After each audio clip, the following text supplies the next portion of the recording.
Ya. Bueno, miren, estamos estudiando la lección número 7 de nuestro libro Ciclo Vital de la Familia. Esta lección 7 incluye 5 unidades. La unidad que lleva por título Una mirada breve, la unidad 32, que son demandas y desafíos, la 33, noviazgo y matrimonio, que es donde nos vamos a centrar hoy día, o pretendo que lleguemos ahí, la 34, el embarazo, el parto y la aceptación de los hijos, y una última unidad para esta lección 7, que se titula Vocación y Trabajo. ¿Ya? Nosotros ya nos habíamos introducido en la 31 y en la 32. Una mirada breve, entonces, es una lección que nos situaba en la juventud adulta, que es la etapa más larga de la vida, ¿no? O es la parte más grande de la adultez, ¿no? Que es la etapa más larga de la vida, que culmina con la muerte, y comienza después de la adolescencia, a los 20 años aproximadamente, y termina con la muerte. Entonces, en esta unidad 31, lo que hicimos fue reconocer las subetapas que tiene esta juventud adulta, ¿cierto? Esta adultez. De manera global lo vimos ahí, en esta unidad. La 32 nos centraba en las demandas y en los desafíos que supone tener sobre 20 años y cómo se diferencian esos desafíos que van de los 20 a los 40 respecto de los 40 a los 65. Y lo mismo de los 65 hacia arriba. Y esta otra unidad nueva, la noviazgo y matrimonio, bueno, que trata las problemáticas de entablar un desafío como querer vivir con una persona, dejar el seno familiar para introducirse a lo que es la vida, la conformación de una nueva vida con una nueva familia. ¿Eh? Entonces yo espero que lleguemos ahí hoy día. Ahí van entrando más participantes a la reunión. Excelente.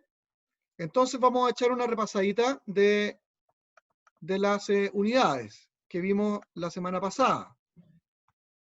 Bueno, la unidad 31, que lleva por título Una mirada breve, entonces ahí nosotros estábamos estableciendo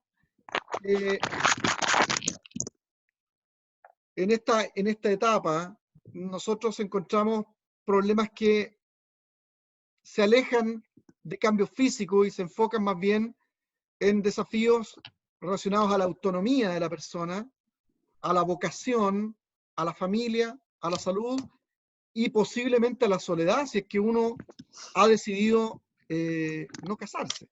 Y uno de los temas que vimos y de los cuales conversamos bastante en la clase pasada, al final, era qué ocurría con aquellas personas que permanecían solteras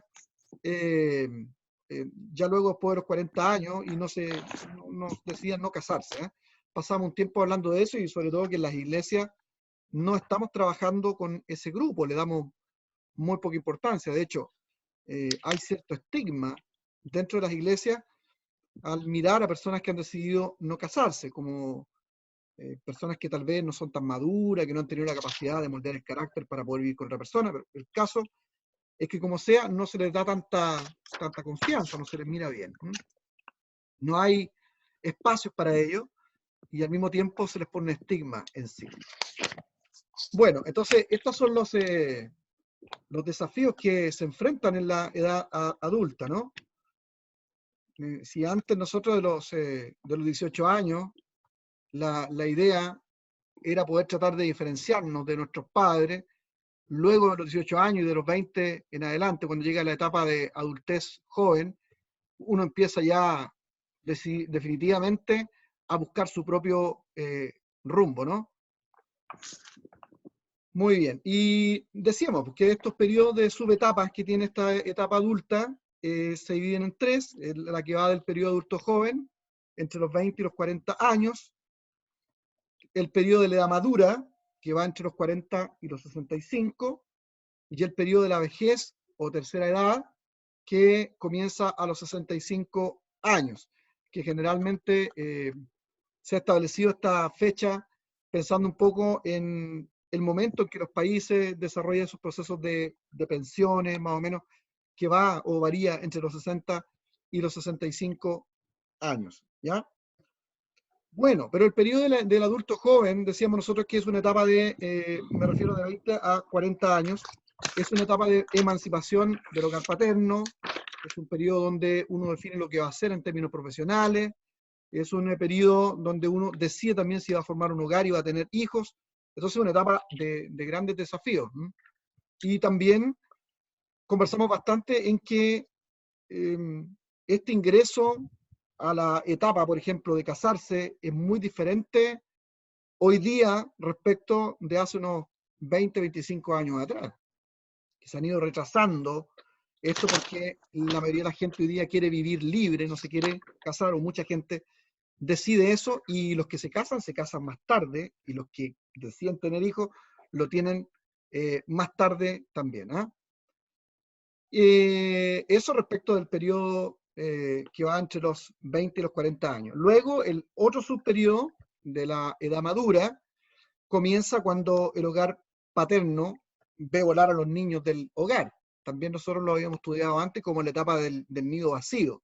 La mayoría de las parejas, ya de los 40 años hacia arriba, tienen hijos, eh, y ya los hijos grandes empiezan a irse de la casa. O sea, yo soy el único que vive situaciones diferentes, ¿no? Porque tengo 49 años y recién tengo un hijo que va a cumplir 2 años. Entonces, mi vida está completamente desfasada, pero no es lo normal. Yo, casi la mayoría de las relaciones, ya luego de los 40 años, 45 años, los hijos se están empezando ya como a querer ir de la casa. Entonces se produce como una vuelta al romance de la pareja y ya volver a experimentar tiempos de acercamiento que se habían perdido con la crianza de los hijos, porque eso es algo que sucede, ¿no? No se puede tener la intimidad y la cercanía entre la pareja, el matrimonio, cuando están los hijos, cuando se crían los hijos, crecen, no porque no se quiera, sino porque hay mucha energía que se invierte en criar a los hijos y se les da mucha prioridad y se ve afectada la relación de pareja, ¿o no? ¿Qué dicen ustedes?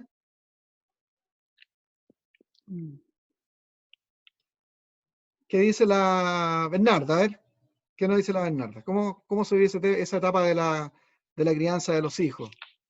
¿Afecta, separa un poco al matrimonio o igual no se puede sobrellevar?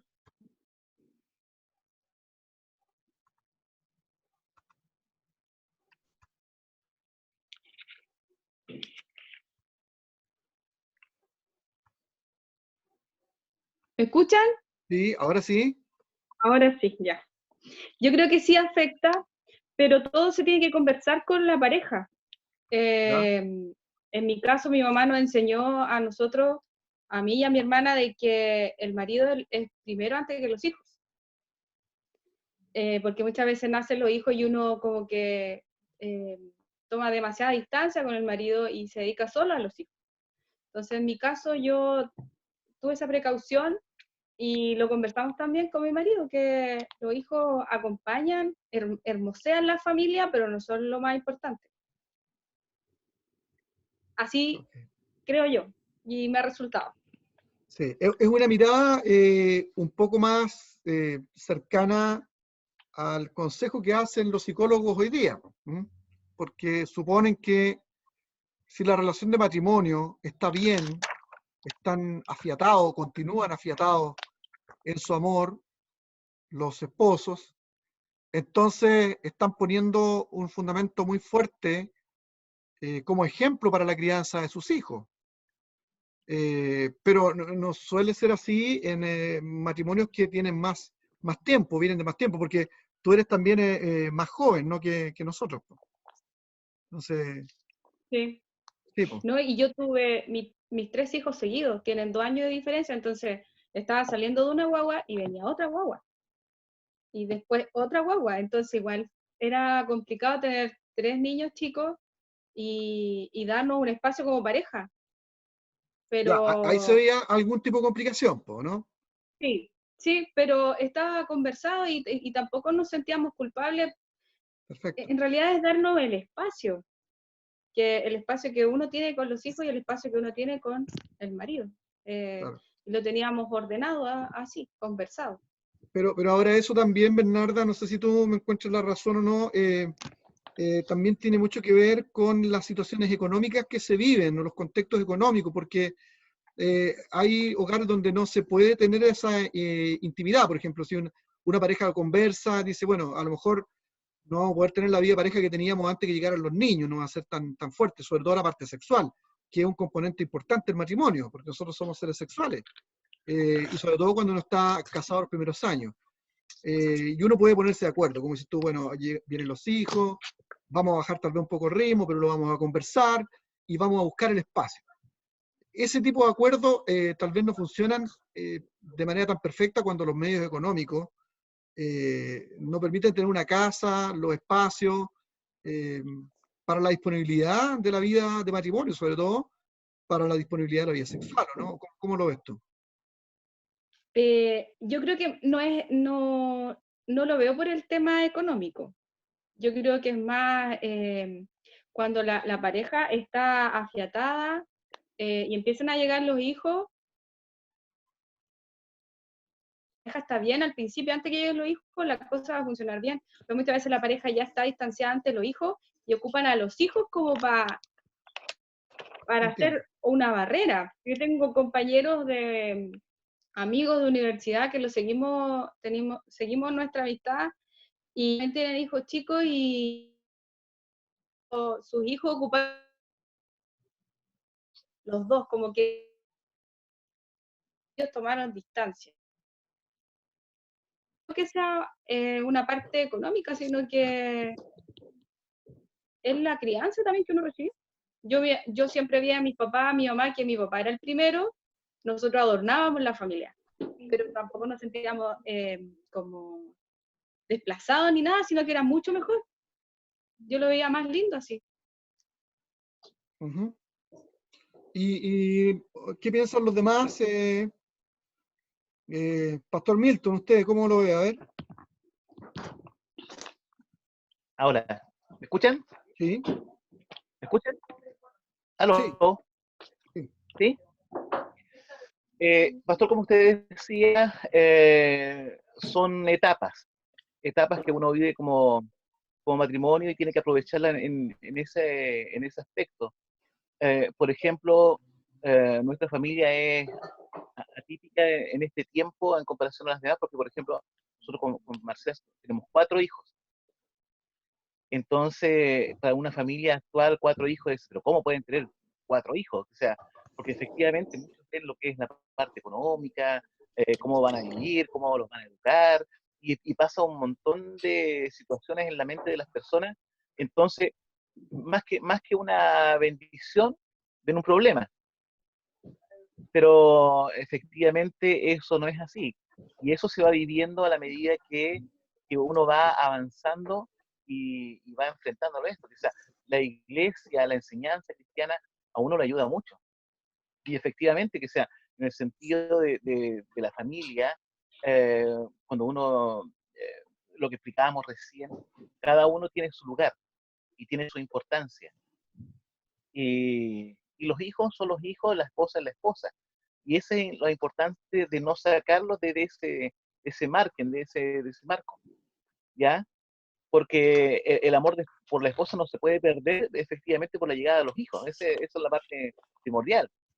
Uno tiene que ser cariñoso con ella, tiene que ser cariñoso con sus hijos, pero cada uno tiene su tipo de amor. No sé si me escuchan bien porque se siente como inestable ahí. ¿Se escucha bien? Sí, muy bien. Entonces, claro.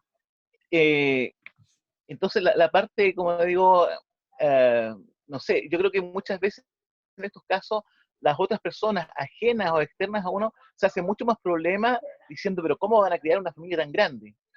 No, uno lo va viviendo y lo va enfrentando a la medida que van pasando los tiempos, pero cada uno tiene que darle su importancia, cada uno su ubicación, y de eso se va sobrellevando. Y una de las cosas que es importante en esto es confiar que efectivamente Dios es el que provee en todo y Dios así ha sido con nosotros.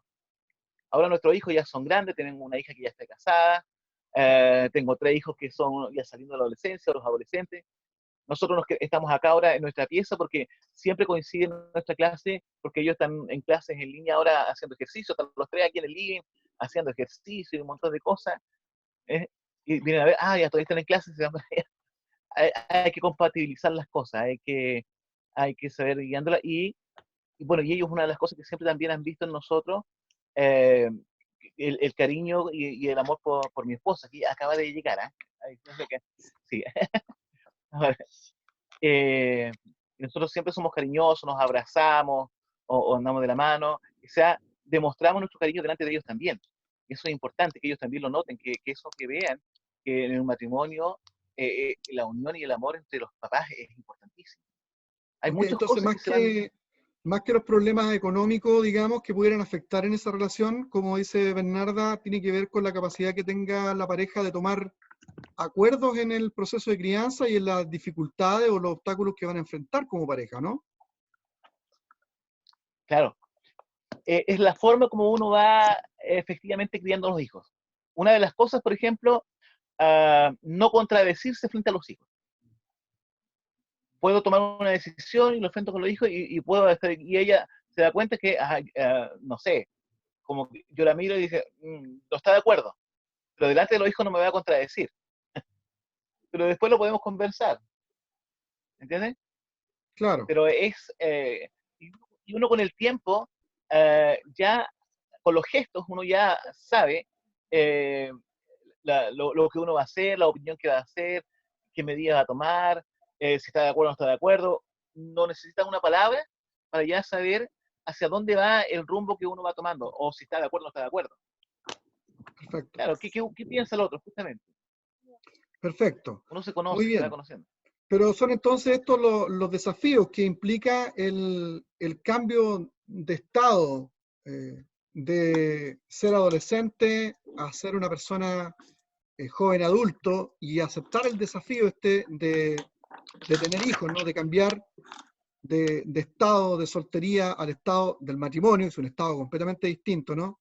Y sobre todo cuando uno llega ya a los 40 años con una cantidad de hijos atrás. ¿Ah? Yo siempre les pregunto a ustedes, sé por lo que he leído, pero yo creo que es muy distinto vivirlo. A mí, como les digo, me ha tocado vivir completamente diferente la etapa. A mí me tocó una etapa de, de luna de miel, podemos decir, larga. Pues si yo me casé a los 28 años, mi señora tenía 20, y, y nosotros hemos estado solitos los dos y hemos tenido harto tiempo para salir y para regalonear y estar juntos todos estos años. Entonces, por un lado, claro, no tenemos la experiencia que han pasado otros matrimonios que tienen una etapa distinta. Eh, pero para nosotros ahora ha sido re bueno porque como aprovechamos muy bien esa etapa para estar hartos juntos en todo sentido, como esposo, la parte, digamos, profesional, vocacional, a estudiar harto, salir, viajar, la parte sexual, digamos, estar solo. Fue hasta ahora, pues, hasta que llegó Lucianito nomás, porque Lucianito tiene para cumplir 2 años, entonces eh, para nosotros no se ha notado tan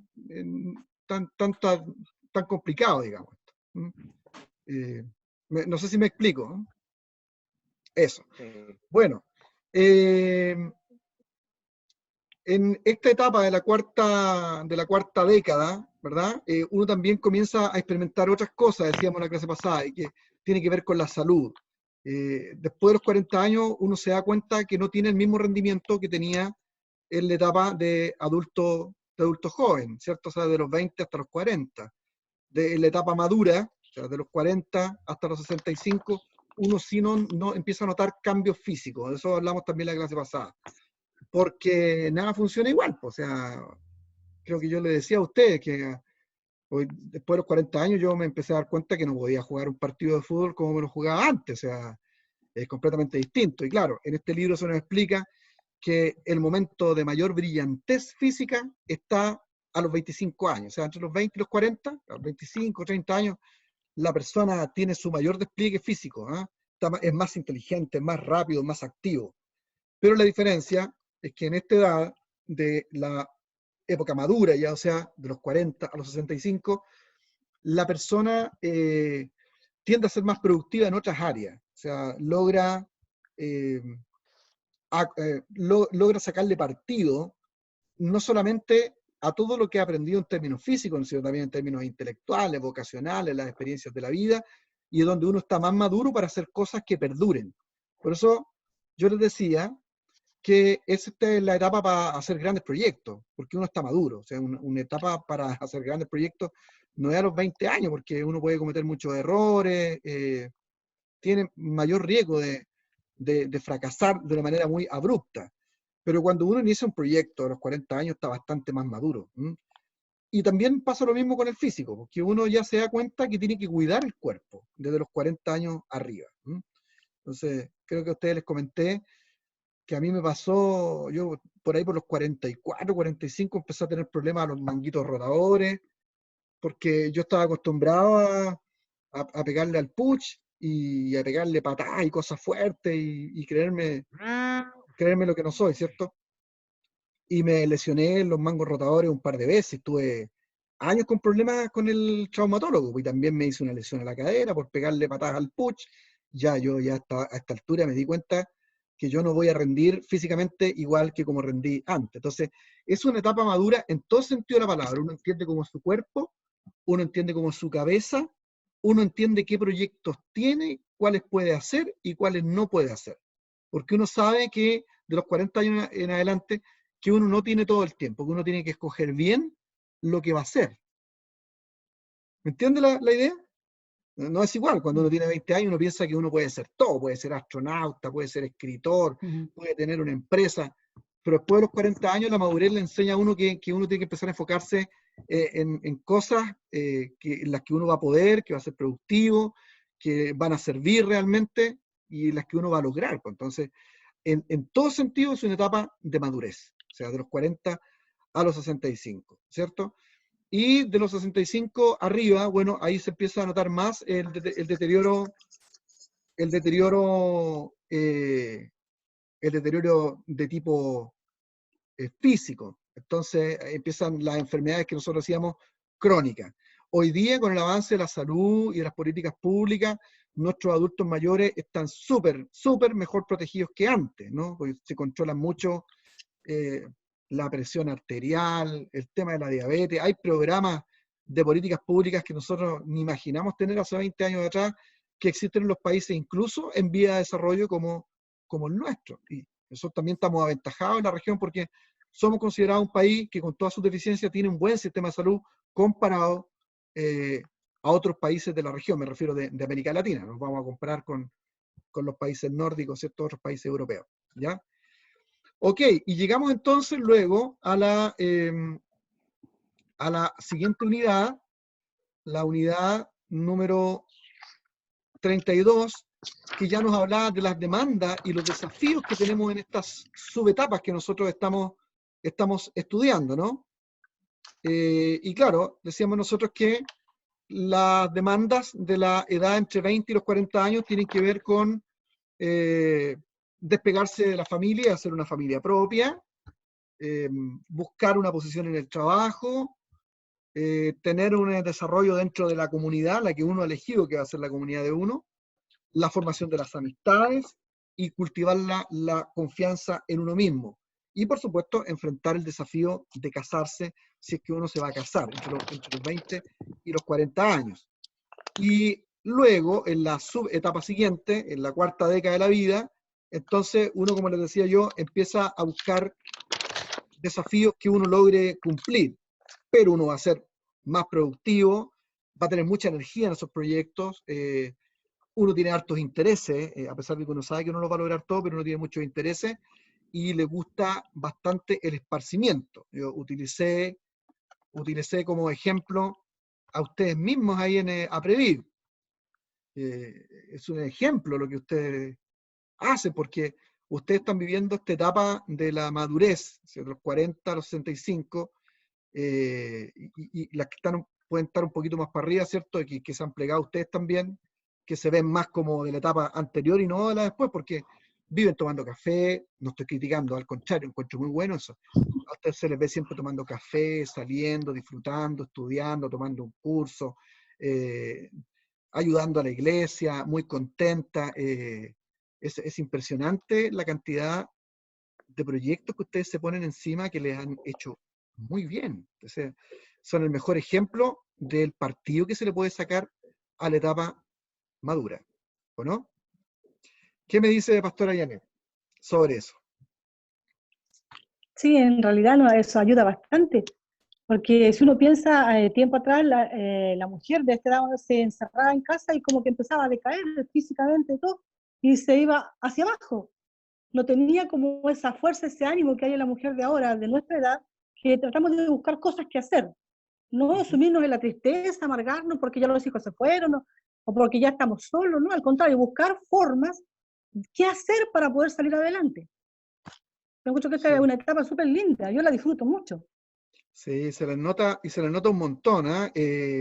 Yo soy una persona que no digo a veces, pero guardo cosas que veo, porque como siempre hago clases, me sirven de ejemplo, y porque también me gusta analizar cómo es la vida, cómo son las personas, aunque no parece tanto, pero sí lo hago. Y me recuerdo muy bien una frase de Marcela, la hermana de Bernarda, cuando se incorporaron al curso de psicología pastoral, con mucho interés, ¿cierto? La Marcela, porque yo la conocí porque estuve en su casa donde estaban haciendo una transmisión televisiva, me invitaron por ahí a un canal que tiene su iglesia, un canal online y todo eso, muy lindo.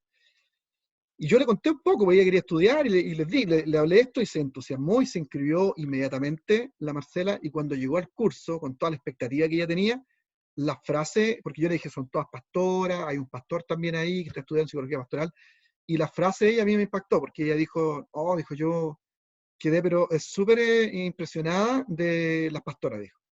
Y lo dijo ella ese primer día de clase, y lo comentó ahí. Y yo me lo grabé.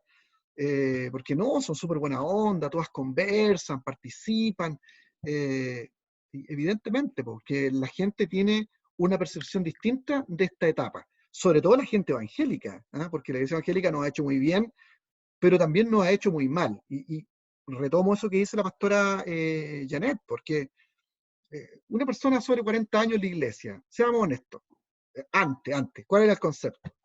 Una persona que no se arregla, una persona que no se pinta, que tiene miedo de pintarse, de arreglarse el pelo, no usar aro, ropa más vieja, y honestamente, sobre todo a las mujeres, la iglesia evangélica le echa 10, 15 años encima, al tiro, ¿no? O estoy pelando, ¿no? ¿Estoy equivocado? No.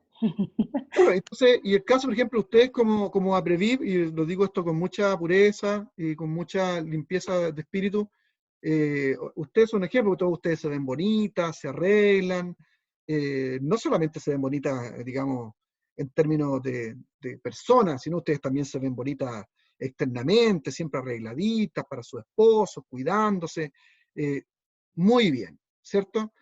Y bueno, yo imagino también que hayan tenido la bendición de que sus esposos les ayuden en eso, porque muchos esposos evangélicos no les gusta eso, o sea, se tienden a poner medio celosos. Primero quieren que se vean bien sus señoras para no mirar para afuera, pero cuando sus señoras se arreglan, tienden a ponerse medio celosos.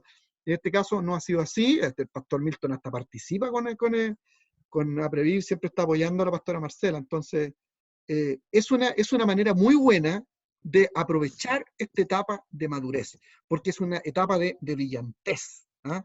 Y, yo creo que ustedes, como miembros de Apreviv, lo descubrieron justo en la etapa, pero miren qué ventaja para la Bernarda, que es menor que nosotros, que saber esto antes es mucho mejor todavía. Entonces, cuando entre ya la etapa de madurez, que no, está más o menos cerca, pero no tanto, ¿cierto? Tú dijiste que tenías 30 y... 39. ¡Ah! Este otro año, ¿no? Sí. No, pues entras con una perspectiva completamente distinta y lo que va a acontecer contigo, que tú te vas a ver mucho, mucho más joven que nosotros en esa etapa, porque entra con otra mentalidad, ¿eh? Pero gracias a Dios estas cosas han ido cambiando y el trabajo de nosotros al tomar un curso de psicología pastoral, ir aprendiendo, repasando todos estos conceptos, es ayudar a la gente de nuestra iglesia a desmitificar todas estas cosas que le hacen mal a las personas. Le hace mal a la relación de matrimonio, le hace mal a la relación de familia, le hace mal a la iglesia entera, le hace mal a la imagen de la iglesia. Es malo en todo sentido. Entonces, teniendo estas maneras de entender la vida, nosotros vamos a ser realmente elementos de cambio. Pastora Mireya, usted iba a decir algo.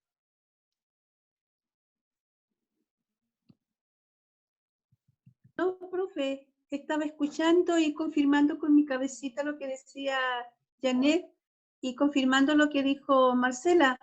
Moraga, que realmente a mí también me agradó cuando ella se expresó de que pensó que nosotras, por ser un curso de todas de pastora, iba a encontrar unas mujeres distintas, esa postura antigua de la pastora, de esa cara larga, seria, con cara de pastora. Nosotras no tenemos cara de pastora, ni imagen de pastora tampoco, porque somos personas, somos mujeres normales. De hecho, Así yo en es. casa estoy siempre arreglada. El otro día mi hija por cámara me llamó y me encontró tan arreglada con un pañuelito al cuello y me dijo, mamá, ¿a dónde vas a ir? ¿Vas a salir? No, hija. ¿Y por qué estás tan arreglada? Hija, yo soy así, yo estoy en casa y estoy arreglada. Yo no porque estoy en clase estoy con mis aretes. Yo estoy en casa y estoy con mis aros. Estoy en casa y estoy maquillada. Entonces, tenemos otra postura, la mujer hoy en día. Y bien como dice usted, profesor, la ventaja de todo esto es que tenemos el apoyo de nuestros esposos. Súper, genial. Muy lindo. Entonces, qué bueno, podéis ir diferenciando cómo son estas subetapas de la edad adulta, que es la más larga, ¿cierto? Estas 3 subetapas. Y aprender a vivirlas bien, conocerlas como son, las características que tienen y cómo nosotros podemos sacarle partido a estos momentos que nos tocan vivir, porque eso es un poco el objetivo del curso, porque si nosotros logramos tener esa percepción, vamos a poder ayudar a otras personas que aconsejamos en la iglesia. Y nosotros tenemos mucho que hacer en nuestra iglesia, porque lo- me- no me canso de repetirlo, la iglesia evangélica es un movimiento muy lindo, pero que tiene por problemática de que su gente se nutre fundamentalmente de personas de estratos culturales bajo. Entonces, sí, la iglesia evangélica ha llegado a la clase media, pero la mayoría de la gente no es de clase media, o de un poquito más arriba. Todavía los sectores más grandes son sectores bajo, y no hablo de la parte plata, sino del aspecto cultural. En ese sentido estamos muy abajo. Mucho que ayudar eh, a las personas a entender la vida y a disfrutar la vida, a sacarle el partido que el Señor espera que nosotros le saquemos al tiempo que nos da para vivir. Bien, también esta es una etapa de los ajustes matrimoniales, ¿no? Las preocupaciones financieras. ¿M? Y bueno, ahí algo nos comentó la Bernarda de cómo ellos trataron de sacarle partido a su relación, no poniendo el énfasis en la parte financiera, sino en el tema de relación, ¿no? Y decir que no es tan importante la parte financiera. Eso decía, ¿no, Bernarda? Sí, sí, eso decía. Es más que eso, yo creo. Es mucho más que eso, ¿cierto? Aunque Sí, el tema financiero también debe preocuparnos a nosotros como matrimonio, ¿cierto? Que no sí. debe ser el centro, pero sí nos debe preocupar tener cierta estabilidad, sobre todo porque cuando uno llega a la edad de madurez, de los 40 en adelante, uno se da cuenta que ya no tiene la fuerza para hacer tantas cosas. Yo lo digo también dentro de mi inmadurez, de los 20 a los 40, yo pensaba que así podía hacer todo y que no valía la pena ahorrar ni nada de eso porque yo tenía fuerzas ilimitadas. Pero después de los 40 uno se da cuenta que no, que hay que empezar a capitalizar, a guardar un poco, a tener proyectos que le logren a uno dar cierta estabilidad. Nosotros como evangélicos no pretendemos ser gente rica y vivir con exceso, pero también hemos aprendido que tenemos que tener cierto tipo de estabilidad, ¿cierto? Entonces, también es importante eso. ¿Ah? Y luego vimos razones por qué la gente se casa. Eh, Dijimos ahí que el deseo de amar y de ser amado, el compañerismo, hablamos acerca de todo eso, la necesidad de intimidad sexual, también nos casamos por eso, porque somos seres sexuales, el deseo de ser padres también, y vimos las razones menos saludables, ¿no? El deseo de la aventura, el querer librarse pronto del hogar paterno, esa es la peor de todas, ¿no? O la posibilidad de mejorar económicamente, son malas razones para casarse. O, digamos, el deseo de escaparse de que a uno lo llamen solterón o solteronas, muy mala razón, poco saludable para casarse. Y los desafíos al casarse, entonces, son encontrar compañeros, aprender a vivir juntos con alguien, aprender a administrar bienes, aprender a administrar el tiempo de pareja, el tiempo de familia, que es distinto al tiempo que uno tiene cuando está solo. Acoplarse sexualmente es todo un desafío para los que se casan, y creo que yo les comenté a ustedes la clase pasada de que sí, este es un desafío porque sexualmente los seres humanos no somos tan compatibles. Yo veía alguna estadística por ahí que decía que hay una compatibilidad entre el 10 y el 15%, 100% de compatibilidad sexual. O sea, de que uno se encuentre con una persona del sexo opuesto con la cual se casa, que esté pero 100% para ser acoplado con uno, ese se da como entre un 10 y un 15% de las parejas. Los demás, todos tienen que aprender, pues, la esposa ayudar al esposo, el esposo ayudar a la esposa, tener mucha comunicación. La vida sexual es una vida de comunicación. Si uno no conversa sobre el tema sexual, difícilmente le va a encontrar la gracia al asunto, ¿ya? Yo no sé si parece que fuera relevante, pero realmente lo es. O sea, el mejor momento para conversar en una pareja sana es cuando se tiene sexo. Porque que uno debe ir expresándole a la pareja lo que uno está sintiendo, si lo que uno quiere, lo que le gusta, lo que no le gusta, mimarse, hacerse cariño con las palabras. Entonces, la comunicación es la que logra suplir esa parte de desfase en el acople sexual, que no se va a dar 100%, lo más probable. Entonces, hasta en ese sentido el matrimonio supone un espacio lindo para aprender otras cosas, para mejorar, para madurar, para aprender a tolerar al otro. Es muy bonito, ¿eh? Y hacerle frente a las tareas y la responsabilidad de criar hijos, que eso es muy importante, ¿eh? Y finalmente terminamos viendo la situación que ocurre con las personas que viven solas, ¿eh? Y decíamos nosotros que hay muchas personas que quieren casarse, pero no han tenido la oportunidad de hacerlo, o a veces no lo han logrado hacer por las características propias de su personalidad, ¿cierto? O su temperamento. No han logrado desarrollar un carácter que les permita acoplarse con otra persona, porque el temperamento suele aflorar y convertirse en un obstáculo para encontrar una pareja, ¿no? Las características de la personalidad, las características físicas, que yo pienso que no son tan importantes porque mi papá decía, cada oveja tiene su pareja, y yo sé que todas personas pueden encontrar un compañero o una compañera, independiente de las características físicas, son las de menos esas.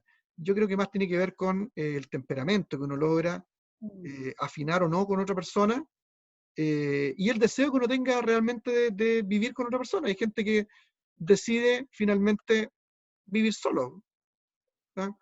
Porque les interesa más su carrera, su independencia. Algunas insisten en que no hay persona adecuada para ello, otras piensan que el matrimonio es arriesgado, puede ser desagradable, y algunos hasta piensan como el apóstol Pablo, ¿no? Que es mejor quedarse solo para servir al Señor. Bueno, aún así, igual estar o quedar soltero tiene sus ventajas y sus desventajas. En eso concluimos la última clase, ¿no? Los solteros tienen independencia, tienen posesiones materiales, tienen oportunidades de viajar, de estudiar lo que quieran, de meterse en otros proyectos que no podrían estar casados. Es cierto. Pero también tiene desventajas. Se puede sufrir de gran soledad, de ansias, de tener una compañía humana íntima, y sobre todo el sentir que a uno lo necesitan, que es una cuestión importantísima de la vida. Como sea, el asunto es que nosotros tenemos que darle un espacio en la iglesia a las personas que han decidido vivir así solteros. Eso es muy importante. La Biblia dice que no es bueno que el ser humano esté solo, en Génesis capítulo 2, versículo 18. No es bueno que el hombre esté solo, lo mismo, no es bueno que la mujer esté sola. Y Pablo nos advirtió en 1 Corintios capítulo 7, versículo 8-9, que puede ser un problema el estar solo también. Entonces, ¿por qué? Por lo que decíamos, porque nosotros no somos ángeles, y esa es una cuestión que tenemos que reconocer, pues entender, nosotros no somos ángeles, nosotros fuimos hechos para la sexualidad. Entonces estar solo supone una carga muy fuerte en términos de la sexualidad, y eso es así. Pues quien me diga que no es así, bueno, avísenme para ir a comprar la ala y llevársela a la casa, porque no suele ser así. Somos lo que somos nomás nosotros. Y la gracia del Señor nos ha permitido tener victorias sobre nuestras luchas personales, pero somos eso, pues, somos seres humanos, pues, y gloria a Dios, pues, que Dios sea Dios y nosotros seamos seres humanos, nada más que eso. Lindo lo que dijo la pastora Mireya, nosotros somos mujeres, somos personas, somos seres humanos, ¿no? ¿Ah? Eso son las pastoras, ¿no? No es de la cosa de crear una imagen distinta de algo que no se es, ¿no? Somos lo que somos y estamos creciendo para ayudar a otras personas. ¿No? Y es una posición muy, muy madura, de mucha adultez para enfrentar el ministerio. Ya pues, el asunto entonces es que todas estas decisiones o la vida de una persona en la edad adulta está marcada por el sistema externo, además. ¿Cuál es ese sistema externo? O sea, lo que va a ser gravitante es la manera en que nosotros vamos a vivir la edad adulta. Estamos hablando de toda la edad adulta, en sus tres etapas. Este sistema externo es la cultura en que uno vive, nuestro trabajo, la clase social, el papel familiar y social que nosotros hemos decidido desarrollar y la forma en que nosotros nos presentamos y participamos del mundo, ¿cierto? Entonces, pues eso es lo que marca la diferencia. Y otra vez, vuelvo a tomar el ejemplo de Aprevi. ¿Por qué este grupo de personas vive bien la etapa de madurez, de la adultez madura? Porque les ha tocado convivir en un ambiente cultural, un ambiente de trabajo, de clase social, de papeles y formas que se participan en el mundo que han sido adecuadas para que logren mirar la vida así. O sea, se han encontrado con personas que les han permitido ver la vida de esa manera y salir de otros paradigmas. Y también porque el ambiente cultural de ustedes es un ambiente de vida urbana. Esto no sería igual si ustedes vivieran en el campo, ¿o no? Sí. No estoy discriminando, estoy siendo súper objetivo. Es distinto vivir en la ciudad que vivir en el campo, con todo lo lindo que tiene vivir en la naturaleza y lo saludable que es. La vida se va a enfrentar de manera distinta, sobre todo en la etapa de la adultez madura, si uno vive en la urbanidad respecto de la ruralidad. Entonces, todos esos elementos se conocen como los elementos de sistema externo, que marcan la conducta en estas etapas que nosotros enfrentamos, ¿no? Que son nuestros desafíos que enfrentamos durante estas 3 etapas de adultez. ¿Sí? Y el campo interior al que se refiere aquí el texto, porque habla de que la vida de una persona en la edad adulta está marcada por sistema externo y por un campo interior. El campo interior tiene que ver con el significado que nosotros le damos a la participación social, a todo esto que yo les he hablado. El significado que nosotros le damos a la participación cultural, a la participación en el trabajo, a la clase social, al papel familiar, cómo nosotros interpretamos eso. Eso es nuestro campo interior. ¿Ah? El significado que tiene para nosotros lo que hacemos. Entonces, claro, ¿por qué? Voy a colocar otro ejemplo aquí. ¿Qué significado le da, a ver, qué significado le da a la pastora Marcela a pertenecer a una agrupación como APREVIV, a las unidades pastorales, a salir, a tener sus amigas, a tener esta complicidad con su esposo, de estudiar juntos, de ser pastores de una iglesia? ¿Qué significado tiene para usted eso, por ejemplo? En términos culturales, del trabajo, lo familiar social, etcétera. Como significado, yo creo que para uno ha ampliado todo, o sea, amplia la mente, como quien dice, al conocer a diferentes pastoras, diferentes pensamientos, incluso como decía Pastora Mireya, de primera todas llegan de alguna manera a Preví, pero después vamos aprendiendo unas de otras y vamos, muchas han ido encontrando igual que a lo mejor lo que pensaban que era malo o que se veía mal, en realidad no es malo. Entonces es como que la mente, el pensamiento se amplía mucho. O sea, el relacionarse con otras personas, el estudiar, por ejemplo, igual el estar estudiando ahora es importante porque a uno le permite también poder enfrentar los desafíos de otra forma, con una amplitud de mente, diría yo. Claro. O Perfecto. sea,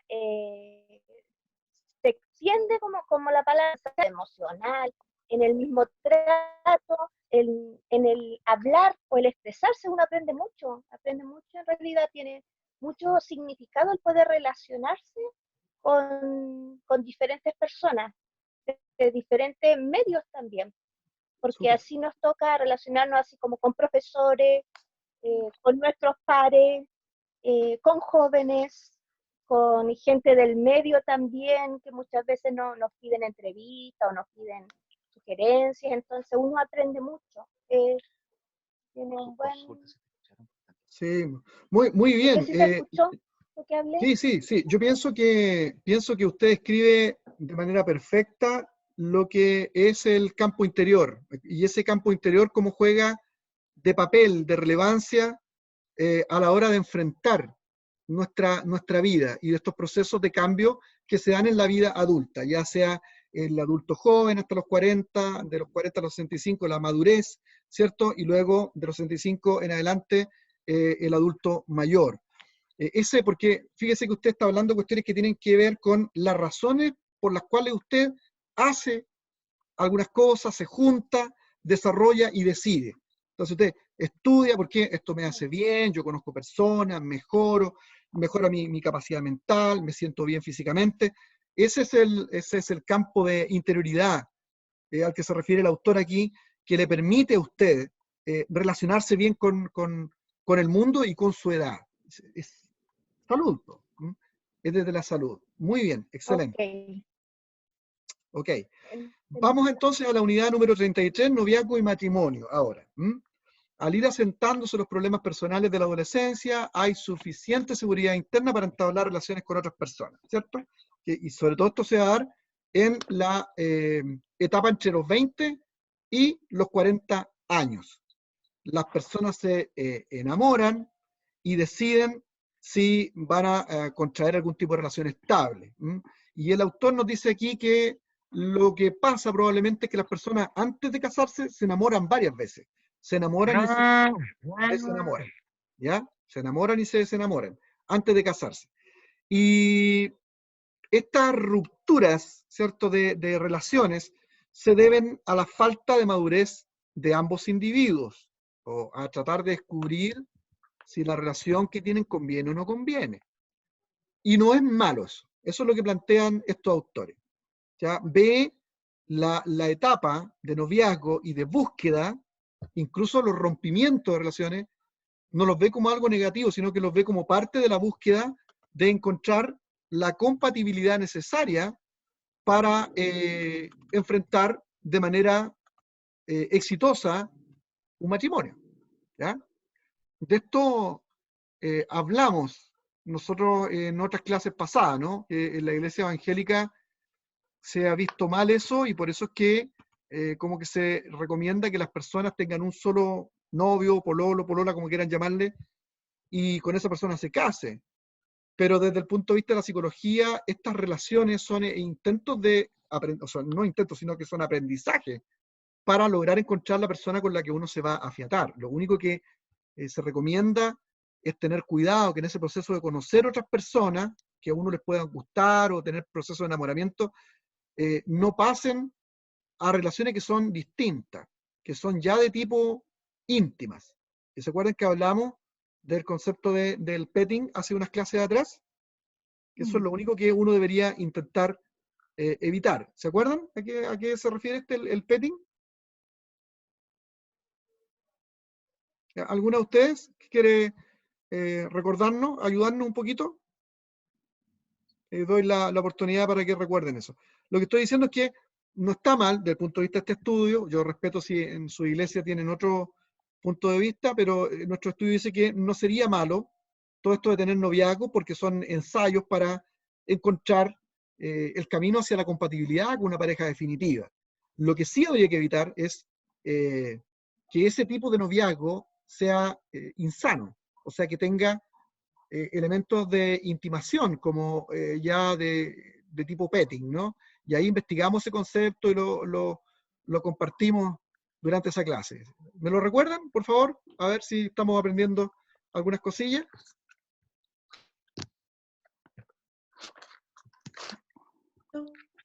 Pastora Mireya.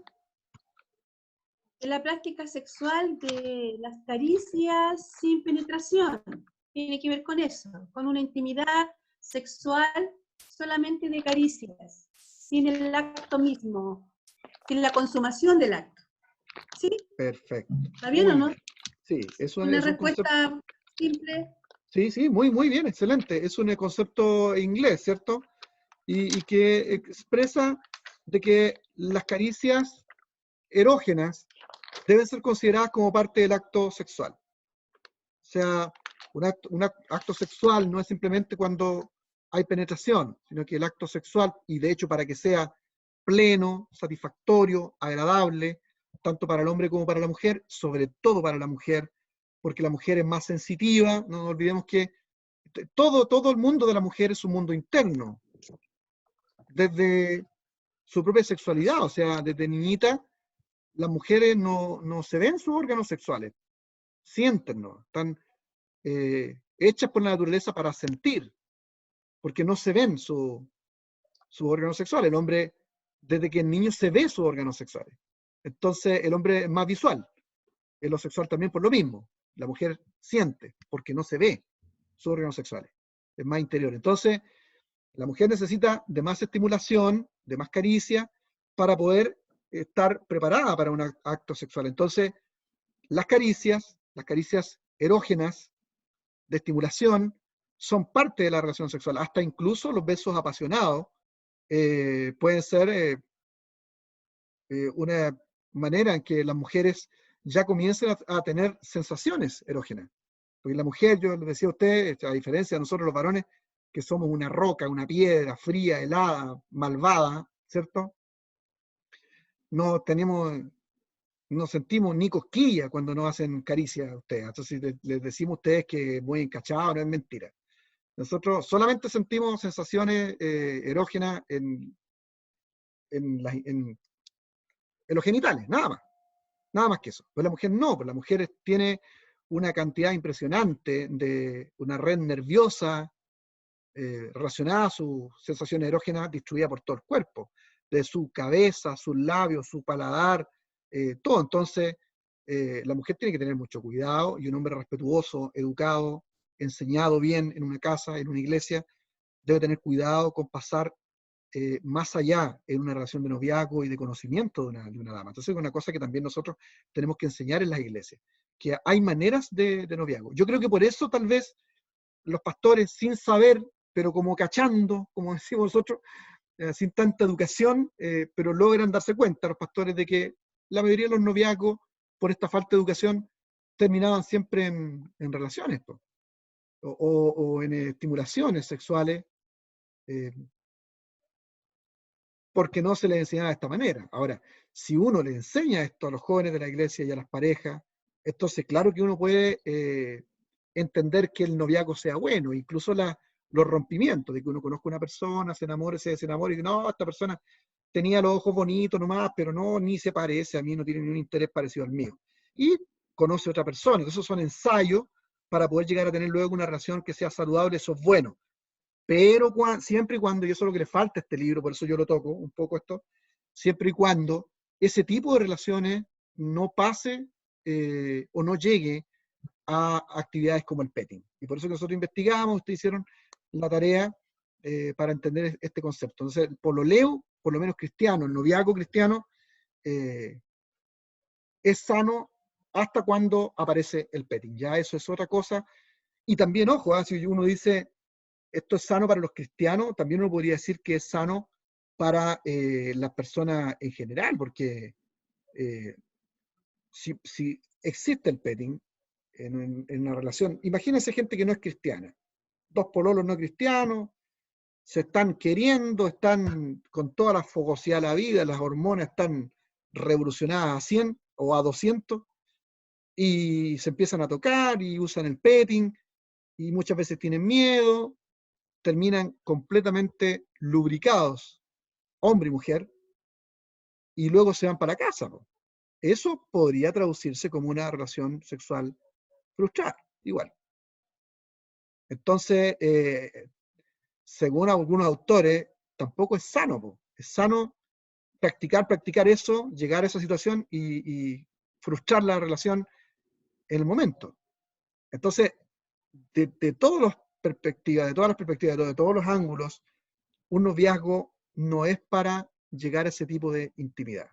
Y es clave que nosotros, en nuestros cuerpos juveniles, en nuestros momentos de asesoría pastoral juvenil, hagamos ver esto a las parejas. No es malo que se conozcan, al contrario, que se enamoren hasta que sea el momento de encontrar la persona, pero siempre y cuando no se llegue a este tipo de prácticas como el petting. ¿Algún comentario sobre esto? ¿Alguna opinión, pastores, pastoras?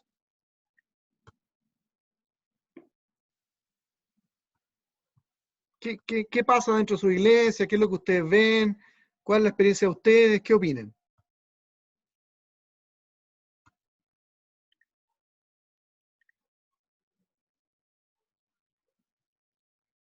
De uno por uno nomás.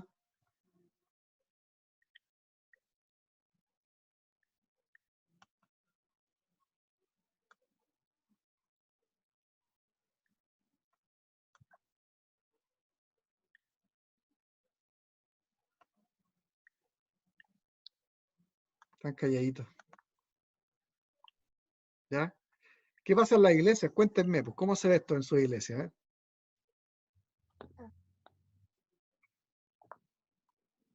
¿Ahí alguien levantó el micrófono?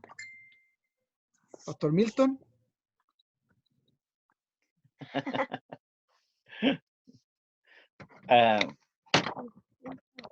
En estos tiempos es como, es cada vez más común, diría. Sí, y tienen demasiada influencia, demasiados factores externos, demasiada invasión de información. Las cosas que antes eran ocultas ya no son ocultas. Si quieren tener alguna información o ver imágenes o lo que sea, está toda la tecnología, está el internet eh, al alcance de la mano, y claro, sin censura, la educación justamente de sexualidad que se da en los colegios, a los niños desde pequeños, inclusive en la básica, que se entregan preservativos, etcétera, etcétera. Entonces, ya la mentalidad, ya hay un bordeo de todo este tipo de información. Y dentro de la iglesia, igual, pasa lo mismo. Eh, Me acuerdo de casos que yo también conversaba y conocía y juntaba, trabajo en un grupo de niñas, donde muchas niñas, y juntamente de muchas iglesias igual, contaban con mayor libertad ciertas situaciones que se vivían dentro de la misma iglesia, y me sorprendía escuchar justamente esa liviandad con lo que se ve el tema en la actualidad, y ahí aparte del temor de Dios y todo lo demás, ya como que está un poco más perdido, y todo más permisivo. O sea, la verdad que siempre hay un contexto, pero ¿qué tiene tanto de malo? O no sé, ya no se ve el concepto ese de pecado que nosotros teníamos o nos inculcaron cuando éramos más jóvenes o más adolescentes. Todo se ha ido eh, alivianando el tema y el concepto. O sea, yo creo que hasta el pecado en sí se ha ido como alivianando como concepto, porque los jóvenes, pero ¿qué tiene el concepto? ¿Qué tiene de malo? O sea, no, la verdad que no ven la realidad negativa. Y aparte, si uno lo ve también, por ejemplo, de los jóvenes que no han nacido en una familia cristiana y ya están acercándose a la iglesia ya en una edad adolescente, intermedia, ya viene con un concepto preconcebido que les cuesta concebir que esto sea malo. Entonces, todo un trabajo, un proceso sutil de enseñanza, también para no perderlos. Claro. Porque dice, esto a mí no me gusta y esto me están impidiendo, yo no voy a la iglesia porque solamente me colocan reglas, me colocan imposiciones, y en cambio de esta otra forma lo estoy pasando mejor, así que ¿para qué voy a ir a la iglesia? Claro. Entonces hay que un trabajo que hacer sutil, pero un trabajo eh, ahí en la juventud actual. Claro, es un gran Por desafío el otro porque lado, supone tener que explicarle, pastor, y por el ¿sí? Por otro lado, también está los que, por lo mismo, por las experiencias vividas, ¿cierto? Muchas veces enseñamos a nuestros hijos y también están los extremos, por ejemplo, los que nunca han pololeado, los que nunca han tenido una relación como pareja o de conocer a alguien, como por ejemplo aquí se está viendo que es normal que los niños tengan, que conozcan a una niña o una niña, un joven, y después, si no le parece bien, buscar a otra. No es la enseñanza que uno ha tenido, uno lo puede decir. Entonces se da también lo otro, es que hay niños ya, no sé, uno lo ve, los hijos de uno puede ver de tantos años ya y que todavía no tienen una pareja, pues todavía no, ni siquiera, no han, como ustedes, un beso, nada de esas cosas. Entonces, otras circunstancias. Entonces, uno ve a veces los extremos, por cuidar, por aconsejar, entonces hay que tener este nivel de, de todo, de aprendizaje, de sabiduría de Dios, del Espíritu Santo, porque siempre uno está orando para que el Señor los guarde. Yo siempre los motivos les digo de que Dios tiene, nunca les he hablado, por ejemplo, a mis hijos, como son varones, nunca les he dicho, no les he hablado, ustedes no van a pololear, nada de eso, no, sino que siempre les he hablado como naturalmente, ustedes van a tener, Dios tiene la mujer para ustedes, Dios va a tener su pareja, así que tienen que estarse preparando, qué sé yo. Entonces así en los quehaceres de la casa, en diferentes áreas, preparando. Pero como también le digo, a propasarse o llevarse más con la niña, a propasarse y a embarazarla antes de tiempo, o sea, cuídense. Entonces igual, no sé, uno ve, yo creo que hay igual jóvenes en las iglesias que a lo mejor tratan de guardar y a veces se ponen como herméticos en las relaciones. Como que se van al Yo lo he extremo. visto por experiencia propia, que claro que se han puesto así y que cuando ven a las niñas tratan mejor para, por lo mismo, por su naturaleza de juventud, de sentir sensaciones, a lo mejor yo lo veía, incluso, ¿se escuchará para allá? Para contar algo. Por ejemplo, incluso como una incidencia, yo lo vi en uno de mis hijos mayores, en el sentido que llegó a una edad en que él no me quería abrazar, ¿ya? Porque el abrazar, ¿cierto? Uno cuando uno abraza ya a los niños, uno lo abraza fuerte, entonces tuve que aprender y ver que eso como que a él le incomodó un poco, un tiempo. Entonces, por eso digo, los extremos se separan por sus sensaciones, por su cuerpo. Entonces, es un tema que hay que trabajar, que hay que enseñar en las iglesias, como usted dice, y hablar del noviazgo, de lo que es bueno y lo que es malo. O sea, eso siempre lo he hablado. Que tener un equilibrio. Los extremos son los complicados. Perfecto, súper bien, me parece bien. Pero no podemos, el asunto es que nosotros no podemos quitarnos de la problemática, porque esto lo pasan todos los seres humanos y nuestras iglesias están hechas de seres humanos. Entonces, claro. Y como vuelvo a decir, nosotros somos seres sexuales y es una cuestión que hay que enfrentar. Entonces, yo les vuelvo a decir, no quiero yo, ni el texto tiene el interés de quitar la forma en que ustedes o sus denominaciones ven este tema, ¿no?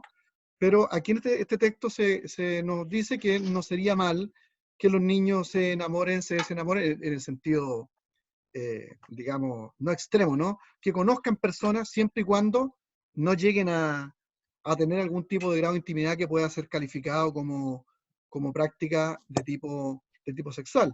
Y no rehuirle nosotros, no tener miedo de explicarle a los jóvenes y a las personas que están en proceso de noviazgo por qué los cristianos no estamos de acuerdo y no nosotros, sino la Biblia, el Señor no está de acuerdo con las relaciones premaritales, porque la intimidad supone justamente eso, un acto sexual es un acto donde uno entrega mucho de uno, entrega la intimidad de uno. Entonces, es algo para ser entregado con alguien que uno va a compartir toda la vida, y tener relaciones premaritales siempre deja huellas que a veces pueden volverse medias imborrables en la experiencia de hombres y mujeres. El Señor las puede sanar y las sana sin ningún lugar a duda, pero causan dolor. Entonces, no es que el Señor simplemente, porque esa es la idea que tienen algunos jóvenes, algunos novios, ¿no?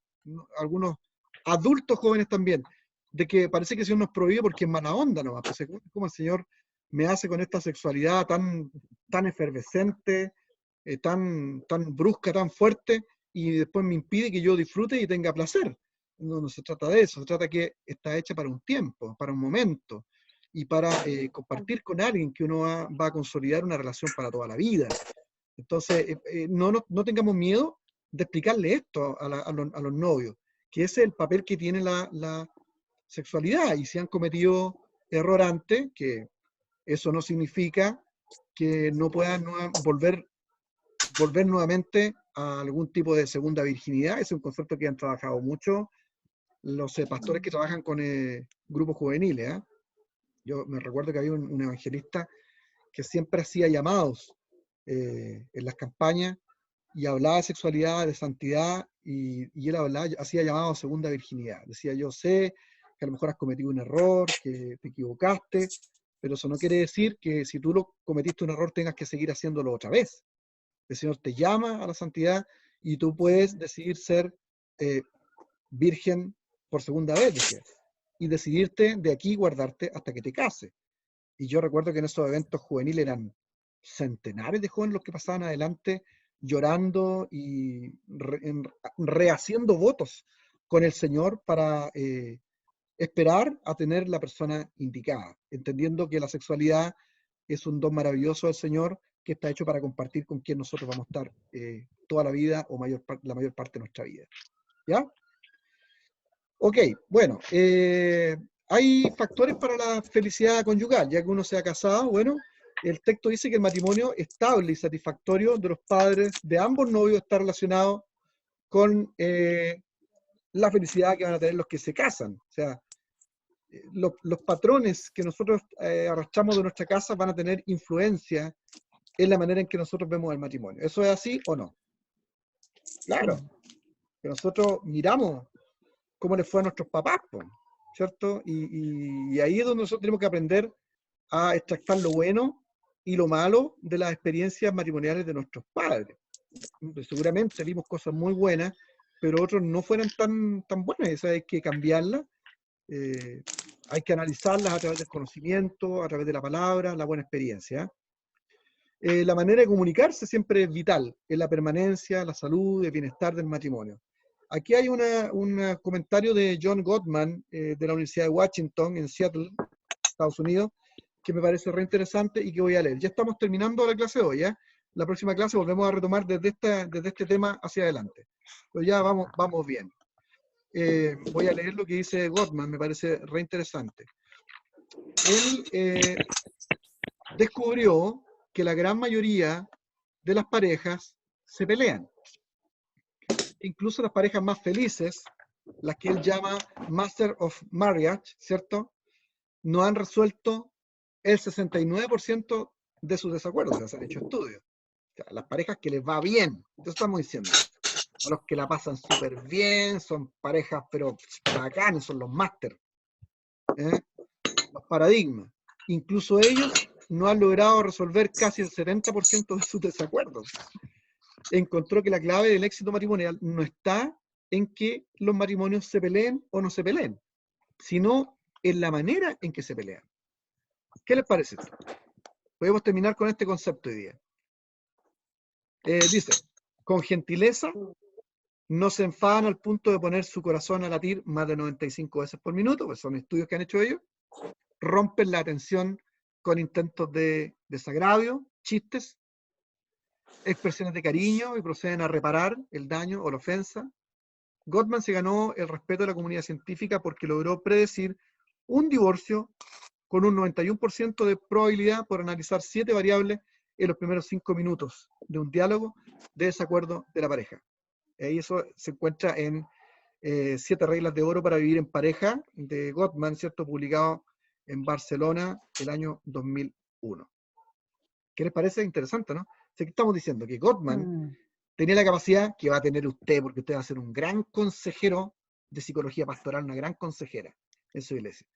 Igual que usted. Él se sentaba con una pareja, lo escuchaba 5 minutos y con su método que él tenía, él podía decir, mira, estos se van a divorciar, estos no se van a divorciar. Y le chuntaba 91%. ¿Qué les parece? Y la base de todo su razonamiento es que él dice, no es que las parejas peleen o no peleen, todas pelean. Y de hecho no han resuelto sus problemas. El tema es cómo se pelean. Opiniones al respecto. Pastora Catherine, cuénteme, a ver, ¿qué piensa usted?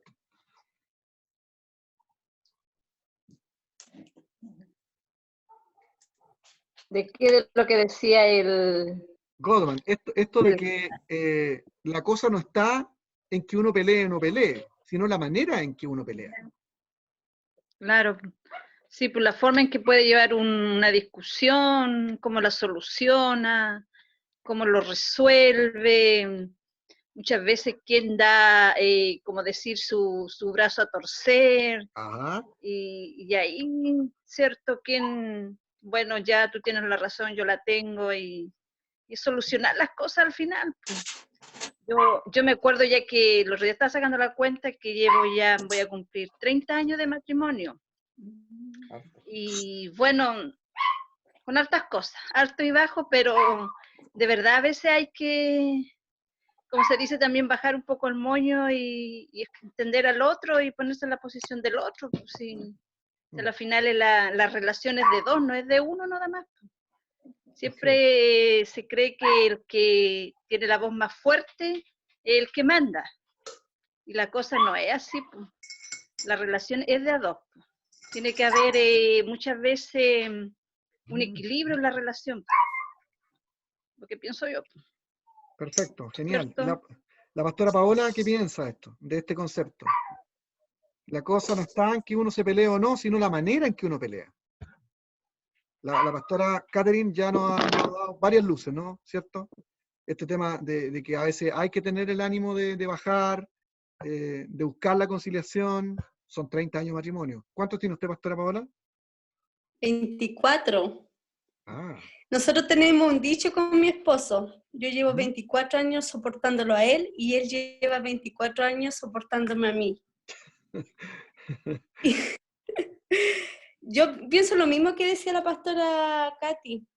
Muchas veces se encierra en sí mismo los problemas y no deja que la otra persona pueda, no es la palabra defenderse, sino que también actuar en llevar la vida en paz, en comunión.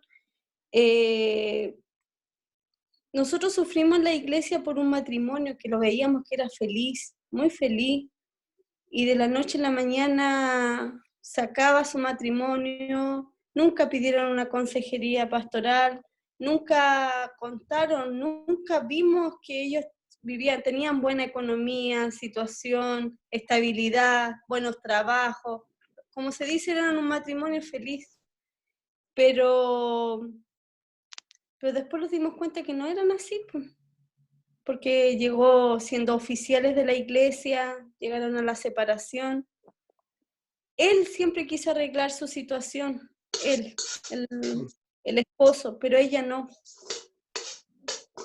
Entonces, nunca quisieron, como dice aquí,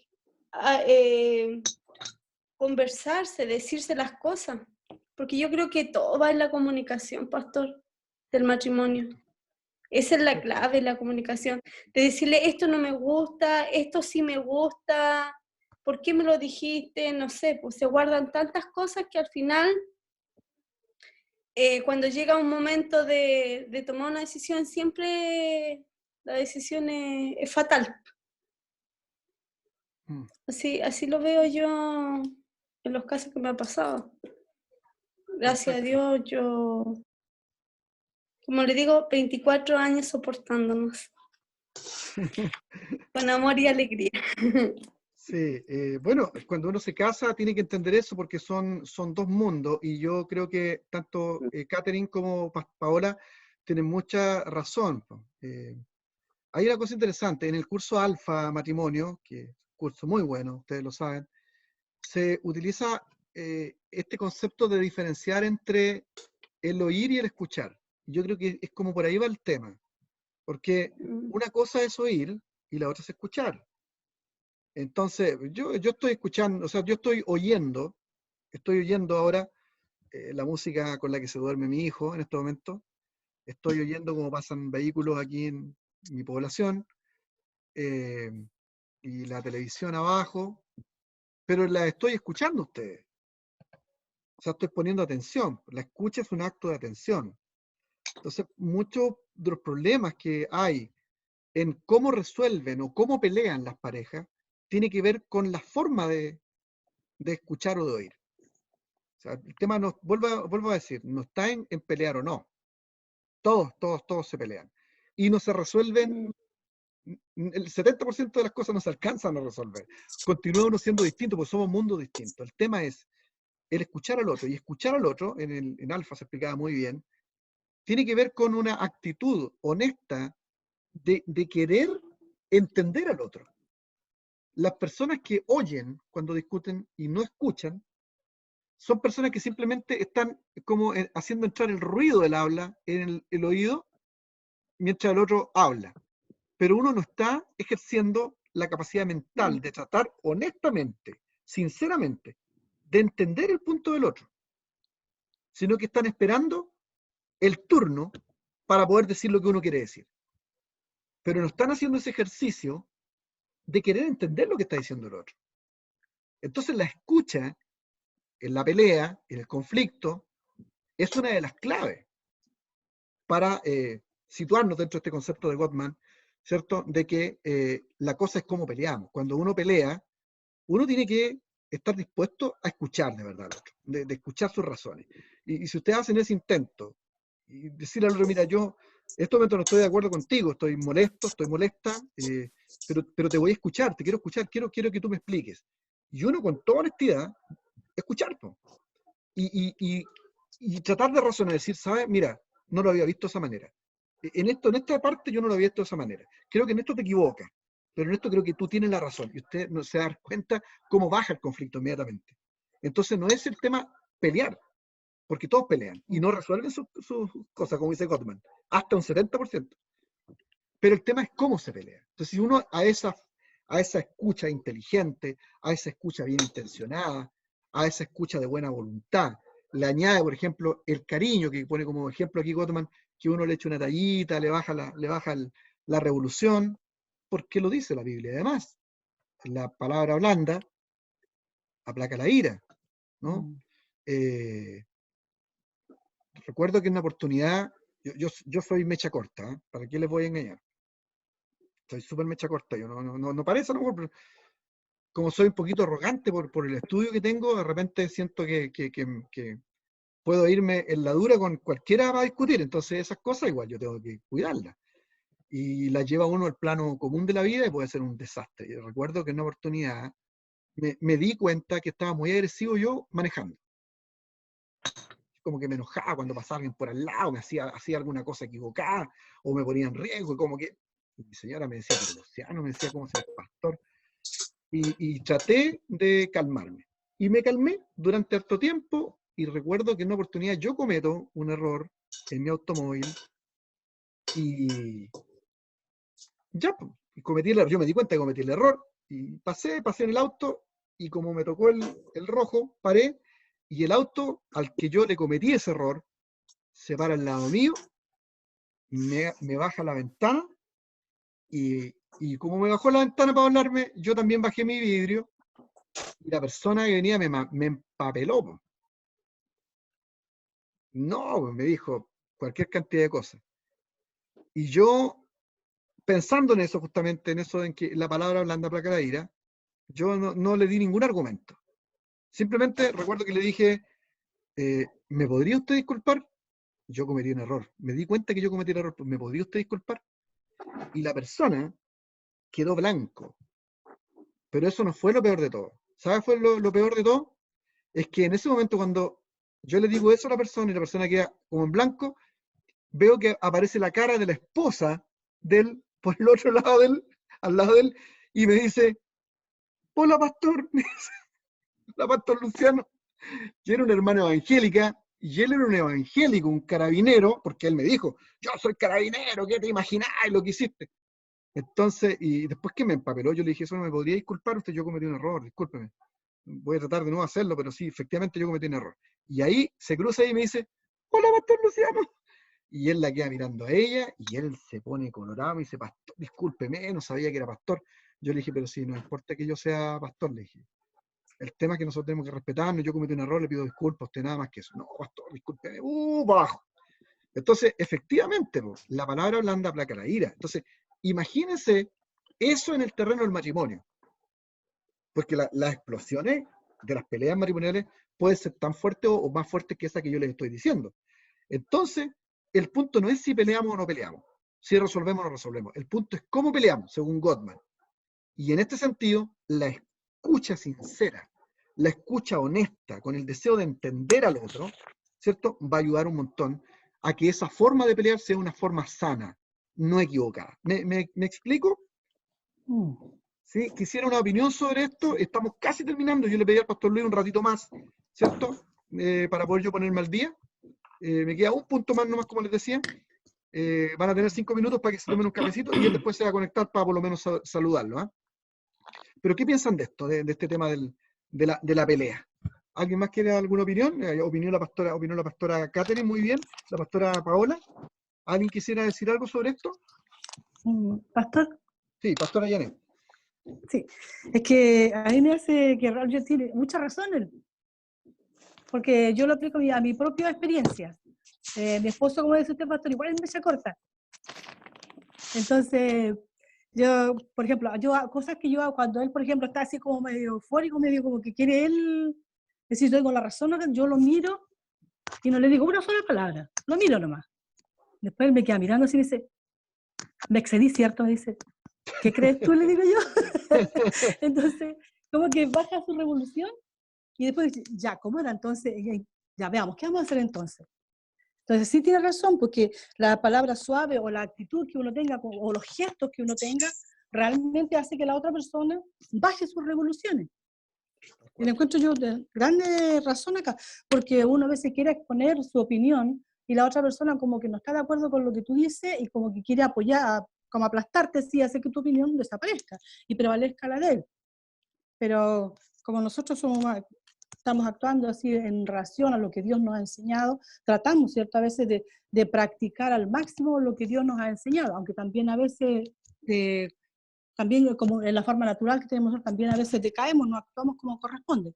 Pero lo importante es lo que lo veo yo realmente es que si tenemos dificultades de pareja, de llevar a un acuerdo, que podamos tener estas actitudes que acá nos están enseñando, nos están mostrando, ¿cierto? Y que realmente aplacar un poco, ¿cierto? Esto es a través de la actitud que yo tengo, lo mismo que hizo usted, ¿cierto? Pidiendo disculpas, diciendo tenía usted razón, y cambia realmente la actitud de la otra persona. Sí, a mí algo, por ejemplo, yo les cuento a ustedes, una de las cosas que a mí me duele mucho a mí en las discusiones de pareja, es que yo soy una persona que le gusta decir todo lo que piensa y hablar. Y yo no soporto que la pelea dure para otro día, es una cosa que a mí me hace mucho daño.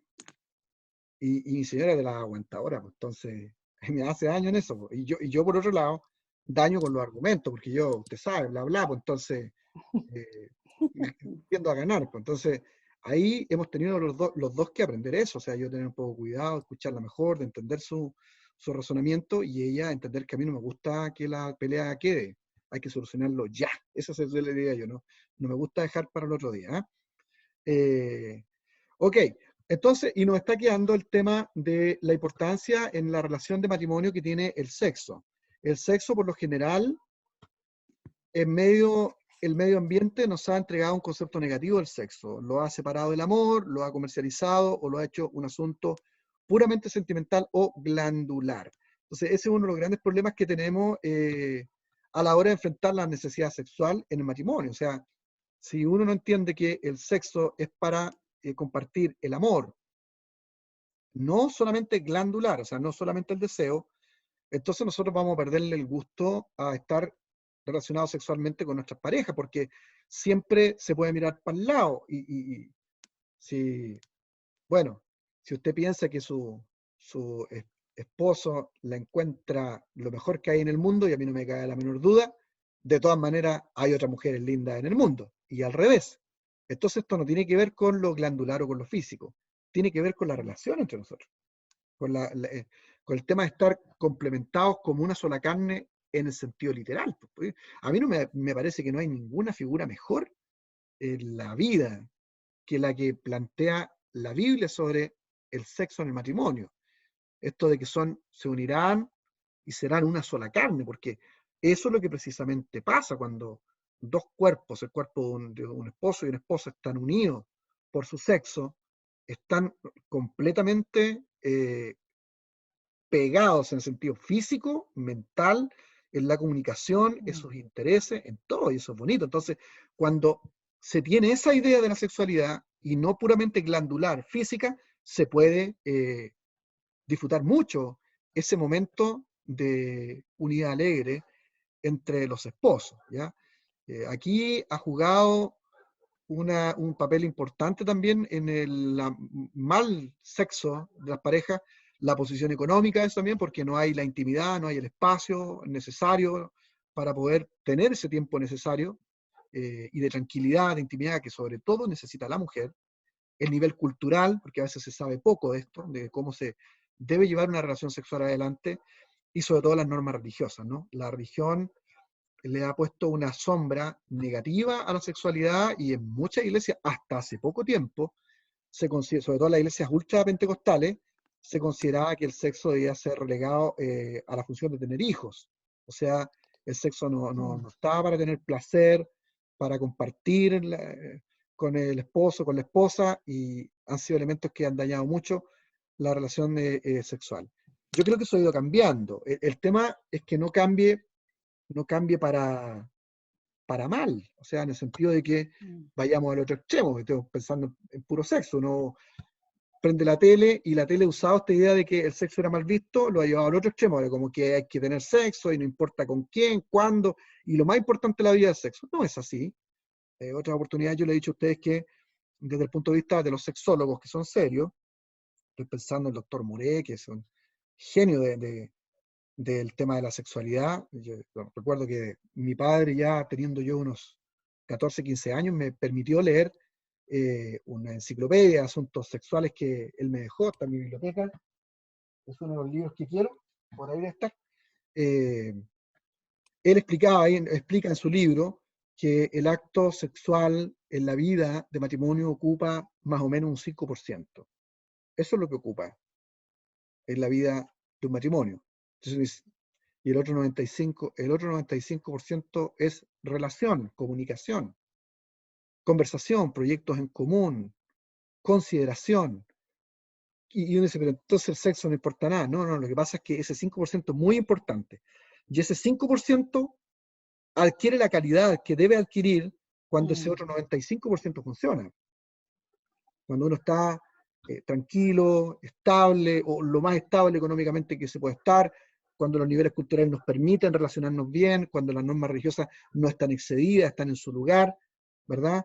Y los matrimonios se comunican bien y saben manejar sus peleas. De esta manera de comunicarse bien, el sexo va a ser muy grato, muy atractivo, es muy importante para la pareja, ¿cierto? Como la guinda de la torta. Siempre digo que eso, doy ese ejemplo, un poquito banal tal vez, pero es así, po.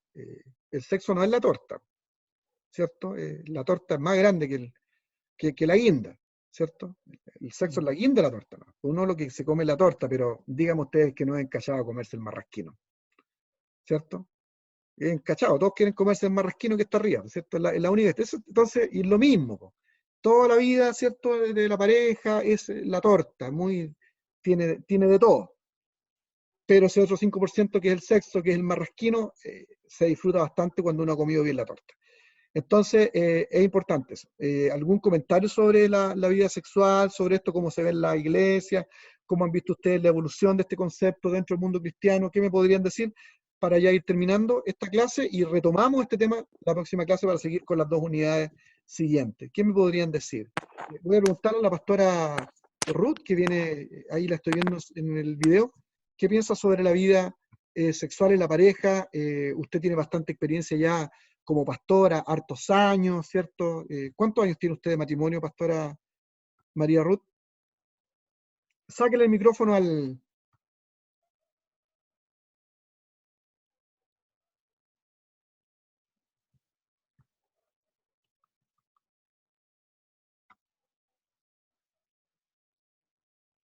Ahí, ¿se lo puedo sacar?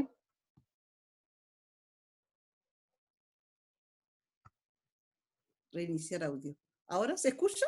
Ahora sí. ¿Se escucha? Sí. Uy, no voy a poder, está entrando mi esposo y viene ahí regularcito. Les debo la explicación, Ya, ¿ya? ok, muy bien, muy bien.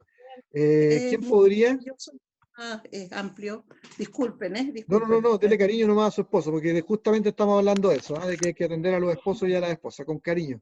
A ver, Catherine, ¿qué piensas? Ay, Josecito. ¿Qué piensa la pastora Catherine? Pero me trae un regalito. Sáquele el micrófono, ¿eh?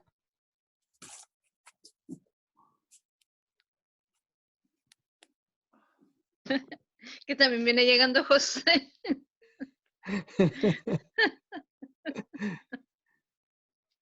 No quieren hablar de eso frente a su esposo.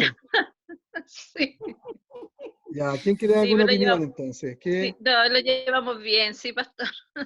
Ya. Muy, Ok, muy pero bien, sí. ¿cómo se ha visto esto dentro de la iglesia? ¿Evolucionado? ¿Se ve mal? ¿Se ve como... ¿Y qué ha sido de la evolución, según ustedes, de este concepto dentro de la vida de la iglesia? Pero igual no es como muy que se hable del tema así, ¿ah? No lo encuentro yo que sea que se dé como tema eso, de que uno comente, bueno, su intimidad, porque al final eso es algo íntimo. Es muy delicada la gente en ese tema, lo encuentro yo todavía. A mí me preguntaban, incluso gente que no es cristiana, me ha preguntado el tema, si conversamos eso nosotros. Ya. La relación de pareja. O sea, gente que no es cristiana a mí me lo pregunta si nosotros, en nuestro ámbito, incluso como saben que yo pertenezco a una asociación de pastoras, si comentamos o si hablamos de ese tema. Me lo han preguntado. Pero yo bueno, para no decir que somos, porque se usa mucho la palabra, ay, que Gaspar ladra. Se usa mucho la palabra también cuando uno no habla de esos temas como que somos cartuchos, nos dicen, a los evangélicos. Y ahí yo les explico que no, que por el mismo curso que estamos, tocamos ese tema, lo tocamos.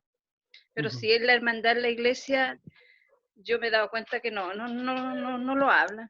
No se toca mucho el tema de la relación o de la intimidad de los matrimonios. Ya, No se perfecto. toca. Bueno, ese Sí. puede ser una señal de por qué tal vez también hay hartos problemas matrimoniales dentro de la iglesia, porque como nos dice aquí el texto, este es uno de los temas importantísimos de la vida del matrimonio, que funcione la sexualidad, y lo apunta no al tema glandular, no, o sea, de tener relaciones nomás, sino que es parte de todo ese proceso de comunicación que encierra la vida de matrimonio y que hace de la vida de matrimonio algo que sea agradable, que tenga un elemento agradable que lo corone todo, ¿no? Pastora Elizabeth, Mireya, ¿qué piensa usted?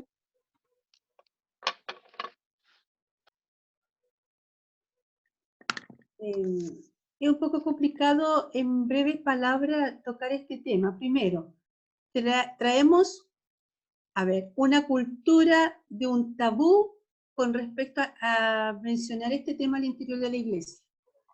Antiguamente era muy complicado, los matrimonios lo pasaban muy mal. Yo en los primeros años del ministerio, yo viví experiencias de esposos que a mí me decían que su esposa se desvestían en el baño y que yo las aconsejara, que no tenían una libertad en su intimidad, que cuál era el concepto de la iglesia evangélica. Me decían esposos no de iglesia, que eran de afuera. Claro. Entonces, por muchos años, por decir algo, mi generación recibió una enseñanza que era tabú tocar esos temas. Los padres no nos enseñaron, no nos hablaron, nunca escuchamos a los pastores. Pero de un tiempo acá la generación joven tiene otra postura con respecto a la intimidad sexual. Totalmente, ha habido un cambio. Yo considero que ha habido un cambio. Ha entendido que más que para procrear, está para el placer, la intimidad, para ese complemento de afecto, de cariño de las parejas. Pero es muy complejo porque muchas mujeres, por muchos años, por un tema que estamos estudiando con el profesor Luis, que tiene que ver sobre la autoridad del hombre, el machismo del hombre, siempre queriéndose posesionar de su propiedad, que es su mujer. También eso ha traído conflicto cuando el hombre lo mantiene esa postura desde ese punto de vista. Entonces, profesor, es muy complejo. Ese tema es muy complejo. He escuchado, he visto situaciones muy complejas. Todo va en cómo la persona, el matrimonio, la pareja conversa, como decía Paulita, la comunicación, la confianza que hay que tener para enfrentar ese tema, sobre todo cuando la joven ha llegado al matrimonio sin tener una experiencia sexual, en cómo se ha enseñado. ¿De qué manera el hombre le da la confianza para conversar de tal manera que pueda haber una afinidad? Entonces, es un camino de dos, que si esas dos personas no piden ayuda, ya les va a ir mal en esa área. Ahora, si uno de los dos tiene experiencia y ayuda al que no la tiene, va a ser más fácil. Pero es un tema para ser tratado a nivel de iglesia de jóvenes. Es muy complejo, muy complejo. Yo tengo muy claro esa temática y he tenido la experiencia de aconsejar a mujeres que me han pedido de acuerdo después cómo vivir nuestra sexualidad después de los 30 años de matrimonio, 40 años de matrimonio.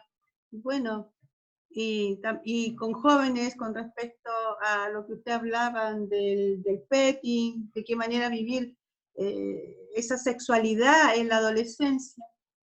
Es un tema para seguir tratando, profesor. Es un tema muy complejo, muy interesante, que aún estamos en deuda. Los líderes religiosos aún estamos en deuda para tratar este tema abiertamente con los hijos, con nuestros jóvenes y entre nosotros mismos también. Ok. Muy bien, entonces vamos a retocarlo. En la próxima clase lo vamos a retomar con más fuerza, ¿cierto? Para dar algunos tips que les puedan servir a ustedes a la hora de aconsejar a las parejas de su iglesia, a los que están casados, y para tener también cursos que sean prematrimoniales. Nosotros en la Iglesia del Pacto tenemos curso prematrimonial y tenemos cursos matrimoniales. O sea, para preparar a los jóvenes que se van a casar y luego los que están casados para saber cómo enfrentar esta vida y para esta vida sexual y para que esa vida sexual sea una vida que complemente toda la relación, que es lo más importante, la parte más grande de la vida que tienen esposo y esposa. Bueno, me alegro mucho de verles. Vamos a descansar 5 minutitos, ¿les parece? Y yo creo que por lo menos un poquito más de media hora van a tener de clase con el pastor Luis Reyes. ¿eh? Hoy día me aproveché harto yo, así que terminé con esta unidad, aunque tengo que retomar algunos elementos la próxima clase. Me alegro de verlas, que el Señor les bendiga mucho. Cariños. Gracias. Cuídense que estos días están complicados, ¿ya? ¿Cierto? Que el Señor tenga misericordia de todos nosotros. Chao. Amén. Chao. Chao. Chao.